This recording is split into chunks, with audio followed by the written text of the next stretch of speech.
Por que a poesia é tão importante para desenvolver atenção e memória nas crianças?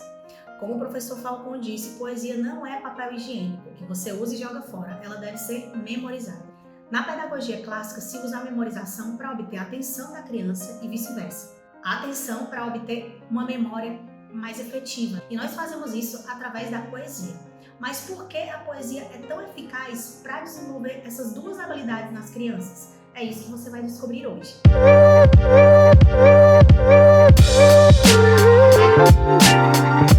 Meu nome é Anne Rocha, eu sou psicopedagoga e ajudo a acelerar a alfabetização de crianças com transtornos de aprendizagem ou que estão atrasadas nesse processo por meio de métodos comprovados. Todos os pedagogos clássicos usam a poesia para trabalhar a atenção e memória em crianças desde a mais tenra idade. E essa técnica costuma ter resultados tão impressionantes a curto e longo prazo, que surpreende a nós mesmos e aos pais quando aplicam essa metodologia de memorização poética. O resultado imediato é o da atenção para ouvir e lembrar as partes, os detalhes que a criança ouviu ou leu, para em seguida repetir da mesma forma que foi falado pelo autor. E a longo prazo é o desenvolvimento da inteligência propriamente dita, que vem através das intelecções que ela faz a longo prazo. Isso acontece porque a poesia causa uma impressão profunda. A figura do conteúdo de um poema ela fica impressa na alma de maneira tão marcante que o leitor, de alguma forma, é moldado por aquele personagem, como se ele pudesse recorrer àquele exemplo quando busca na mente uma referência para si. Então, a memorização de um poema, ela funciona como uma bagagem onde não é necessário nenhum gatilho para ser resgatado. A criança volta o olhar para dentro de si e enxerga como se fosse um livro dentro da alma. Como Santo Agostinho fala, que para entender as coisas, para entender bem as coisas exteriores, é necessário antes ter esse olhar para dentro de si. E esse exercício é facilitado pelo uso da poesia para sustentar a atenção da criança por tempos cada vez maiores. É um treinamento. O exercício da atenção sustentada que é muito necessário para crianças, principalmente para crianças dessa geração digital. As crianças dessa geração apresentam essa dificuldade muito latente e esse exercício é bastante recomendado para elas, não importa se a criança ainda não consegue compreender profundamente a linguagem da poesia ou nenhum aspecto de algumas palavras do poema, por exemplo. A mágica disso vai acontecer justamente quando a inteligência estiver preparada. Ela vai despertar abruptamente, na luz da inteligência. É quando aquele momento que você diz, eureka, isso fez sentido. Provavelmente já aconteceu isso com alguns de vocês que estão assistindo esse vídeo. Quando de repente aquela informação que você não compreendia, através de outra verdade adquirida, aquilo antes que não fazia sentido, agora faz. Isso acontece bem de repente mesmo. Isso se chama intelecção. E é incrível. E é através das intelecções que nos tornamos cada vez mais inteligentes. A inteligência é de fazer intelecções, são absorções do que é verdadeiro. Mas para que isso aconteça, a criança deve ter como se fosse um banco de dados preenchido, a memória, deve ter uma memória, para que possa haver o resgate dessas informações que são previamente armazenadas. Do contrário, a criança não poderá fazer essas consultas se não houver essa bagagem. Ou pior, se essa bagagem for só de más referências ou de referências bobas ou falsas, por exemplo. Você vai resgatar o quê? Se as informações forem, por exemplo, falsas ou simplesmente bobagens. Vocês podem concluir só por essas informações que a grande maioria das pessoas que não têm acesso a informações verdadeiras não conseguem compreender nem mesmo aspectos da própria vida, porque nada para elas tem essa ligação, nada para elas faz sentido. Uma vez, eu estava conversando com uma moça da área da saúde. Eu vou contar para vocês uma história rapidinho para dar um exemplo disso. Eu estava conversando uma vez com uma moça da saúde, da área da saúde, e ela estava falando sobre doenças brilhantemente, sobre patologias. E no modo de falar, ela é muito técnica ao explicar. Eu estava ali prestando atenção, porque o assunto era interessante para mim. Eu sou fisioterapeuta também, então eu estava interessado por aquele assunto. Mas aí, de repente, ela falou algo que não fazia sentido. Ela estava contando que teve um problema de apêndice e que ela precisou retirar o apêndice após ela ter tido após um problema grave que ela sofreu. E ela disse nesse momento que o apêndice era um órgão que estava ali por causa dos nossos ancestrais, os macacos, mas que ele não tinha função nenhuma. Quanto à função ou não do órgão, né, não foi o que me chamou a atenção, mas quando ela disse que nós viemos dos macacos, eu fiquei um pouco confusa, porque ela é católica, assim como eu, ela fala muito sobre Deus, ela vai à missa, então existem aí, para vocês verem, duas informações que são autoexclusivas. Eu não vou entrar em detalhes nessas questões mais profundamente, mas existem muito mais provas de que nós não viemos dos macacos do que de que nós viemos. Então é muito mais difícil acreditar que nós viemos dos macacos, né? Por provas mesmo, que a gente pode observar. Mas enfim, aí eu falei assim para ela: você não é católica? Você acredita que nós descendemos dos macacos? Né? Você é criacionista ou é evolucionista? Essa pessoa é bem íntima de mim, só pra você, não era uma pessoa desconhecida, era uma pessoa que era íntima. Né? Então eu perguntei na maior naturalidade, eu perguntei pra ela: você é criacionista ou você é evolucionista? Aí ela disse: não tem nada a ver, né? Eu não vou discutir religião. E assim ela findou o assunto, ela findou a conversa abruptamente naquele momento, porque ela enxergou a própria contradição. Então, no momento de que ela se confrontou com aquela verdade, ela teve um confronto interno, né? Ela findou a conversa abruptamente naquele momento porque ela enxergou, né, a própria contradição. Mas uma coisa que é muito importante na educação clássica é que é necessária a humildade. É que a gente fala muito sobre humildade na educação clássica porque ela é necessária para adquirir inteligência. É justamente por isso. Porque você olha para a verdade e você deve aceitá-la, né? Ou pelo menos você deve ver a possibilidade de ser uma verdade, mesmo que aquilo lhe confronte, porque a verdade, ela normalmente confronta com as nossas crenças e você deve se abrir para ela. Então não tem como você adquirir inteligência se você se fecha a essa verdade. Né? A educação clássica, ela trabalha dentro desses 3 pilares, como eu falei no outro vídeo aqui: verdade, beleza e bondade. Então todos são a mesma coisa, uma coisa só, como a gente falou em outro vídeo. Então a gente tem que se abrir para essa verdade, porque a verdade, como eu falei, ela realmente nos confronta, né? E a gente tem que se abrir para ela e não se fechar. Então ela ficou bem brava e ela saiu de onde eu estava e ela parou de falar comigo, porque eu fiz essa pergunta, né? Uma pergunta que realmente me causou um certo espanto. Então aquilo remeteu a ela uma reflexão profunda sobre as próprias crenças, a própria história, sobre o trabalho dela, né? E isso gerou o que o professor Olavo chamava de paralaxe cognitivo. A razão dela sabia que fazia sentido, ela sabia que não fazia sentido ter os 2 discursos ao mesmo tempo, porque as 2 coisas, elas não podiam ser verdades ao mesmo tempo.